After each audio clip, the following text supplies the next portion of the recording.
Hello student, आज हम chapter 2 का एक्सरसाइज 2.1 शुरू कर रहे हैं। अब इसमें क्या है, चैप्टर 2 हमारा है इंट्रोडक्शन ऑफ लीनियर पॉलिनोमियल। अब इसमें हम एक्सरसाइज 2.1 के क्वेश्चन कर रहे हैं। अब ये क्या है, फर्स्ट क्वेश्चन हमारा कहता है find the degree of the polynomial. ये जो हमारे पॉलिनोमियल दे रखे हैं उनके डिग्रीज फाइंड आउट करने हैं। तो डिग्री क्या होता है, इसमें पावर होता है। तो किसी भी पॉलिनोमियल में उसके डिग्री को जो अधिकतम पावर होता है, मैक्सिमम पावर जो होता है उसका, वो उसका डिग्री ऑफ पॉलिनोमियल कहलाता है। तो पहला है हमारा 2x² - 5x + 3। और इसमें डिग्री ऑफ पॉलिनोमियल क्या हुआ, मैक्सिमम हमारा पावर क्या है, 2 है, इसलिए इसका डिग्री ऑफ पॉलिनोमियल क्या हो गया, 2 हो गया। फिर सेकेंड है y³ + 2y - 1। अब इसमें मैक्सिमम पावर हमारा क्या है, 3 है, इसलिए डिग्री ऑफ पॉलिनोमियल क्या हो गया, 3 हो गया। अब थर्ड है -9, इसका क्या होगा। अब इसमें हम देख रहे हैं केवल कांस्टेंट टर्म है और डिग्री हमारा किस में आता है, वेरिएबल टर्म में। तो वेरिएबल टर्म्स क्या होते हैं, जो हमारे लेटरल होते हैं, a b c x y z, ये सारे हमारे वेरिएबल टर्म कहलाते हैं। और हमारा डिजिट जो भी होता है 2, 5, 10, वो हमारा कांस्टेंट टर्म कहलाता है। तो डिग्री हमारा वेरिएबल टर्म में ही होते हैं। अब इसमें हमारा क्या है, केवल कांस्टेंट टर्म है। तो हमारा जबकि कोई वेरिएबल टर्म नहीं होता है तो उसका डिग्री ऑफ पॉलिनोमियल क्या होता है, 0 होता है, क्योंकि इसमें कोई भी वेरिएबल टर्म है ही नहीं, इसलिए इसका डिग्री ऑफ पॉलिनोमियल क्या हुआ, 0 हुआ। फिर पूछता है फोर्थ है 4z - 3। अब इसमें देखो, इसमें क्या है, डिग्री ऑफ पॉलिनोमियल। अब इसका कोई पावर है नहीं है, जिसका पावर कुछ नहीं है, लेकिन हमारा वेरिएबल टर्म है, तो इसका पावर क्या होगा, 1 माना जाएगा। तो डिग्री ऑफ पॉलिनोमियल इसका क्या हो गया, 1 हो गया। ये हमारा फर्स्ट क्वेश्चन हो गया। इसमें केवल हमको डिग्री पूछ रहा था, जो कि हम बता दिया, उसका मैक्सिमम पावर जो होता है वो डिग्री होता है। अब सेकेंड क्वेश्चन कहता है राइट पॉलिनोमियल ऑफ डिग्री।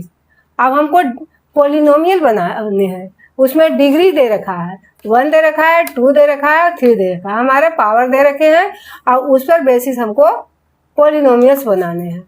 अब जिसका डिग्री 1 होता है वो क्या कहलाता है, लीनियर पॉलिनोमियल कहलाता है। जिसमें हमारा डिग्री 1 होगा, जिसका पावर 1 होगा, वो क्या कहेगा, लीनियर पॉलिनोमियल। तो इसका हम कोई भी एग्जांपल दे सकते हैं, जैसे 5x + 3, क्योंकि x का पावर क्या है, हमारा 1 है। जब हमारा कोई वेरिएबल टर्म हो उसमें कोई पावर नहीं है तो 1 माना जाता है।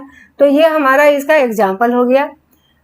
तो जिसका डिग्री 1 होता है लीनियर पॉलिनोमियल होता है हमारा 5x + 3। हम इसका एग्जाम्पल दे दिए, आप लोग जो भी मर्जी दे सकते हैं। Second polynomial of degree 2, second हमारा क्या रहा दे रखा है, डिग्री 2।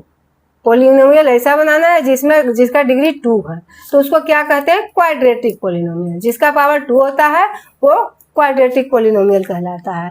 तो इसका हम एक एग्जांपल दे रहे हैं, 2x² - 5।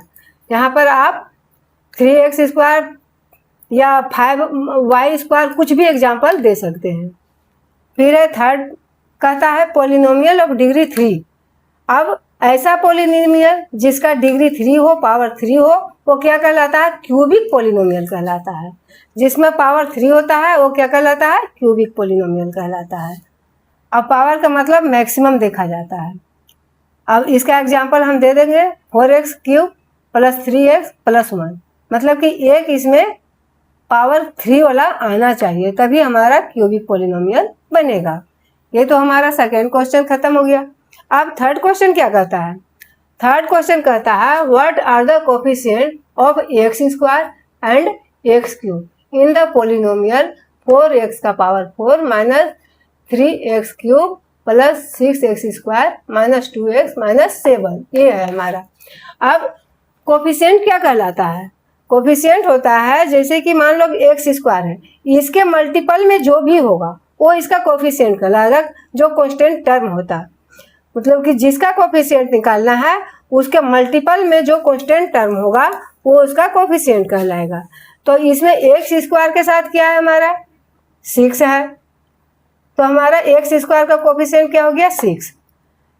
अब इसमें एक्स क्यूब का कह रहा है, एक्स क्यूब का मल्टीपल क्या है हमारा 3 है, इसके साथ हमारा 3 है, तो हमारा एक्स क्यूब का कोफिशिएंट हो गया -3। देख लो, ये माइनस का साइन रहेगा माइनस लगाएंगे, प्लस का साइन रहेगा प्लस लगाएंगे, ये तो कोफिशिएंट हो गया। अब फोर्थ का रहा है what is the coefficient of Z in the polynomial 4z का क्यूब प्लस 5z स्क्वायर -11। अब देख लो इसमें बच्चों, क्या कहीं पर केवल z दिख रहा है जिसका पावर 1 हो? तो इसमें हमको कहीं भी z दिख ही नहीं रहा, केवल z का क्यूब दिख रहा है, z का स्क्वायर दिख रहा है, लेकिन केवल z हमको नहीं दिख रहा है ही नहीं। अब जब z इसमें है ही नहीं, जो टर्म है ही नहीं, तो उसका कोफिशिएंट क्या निकलेगा? उसका कोफिशिएंट तो 0 ही निकलेगा, क्योंकि ये z इसमें है ही नहीं। तो कोफिशिएंट ऑफ z इक्वल 0, क्योंकि वो है नहीं।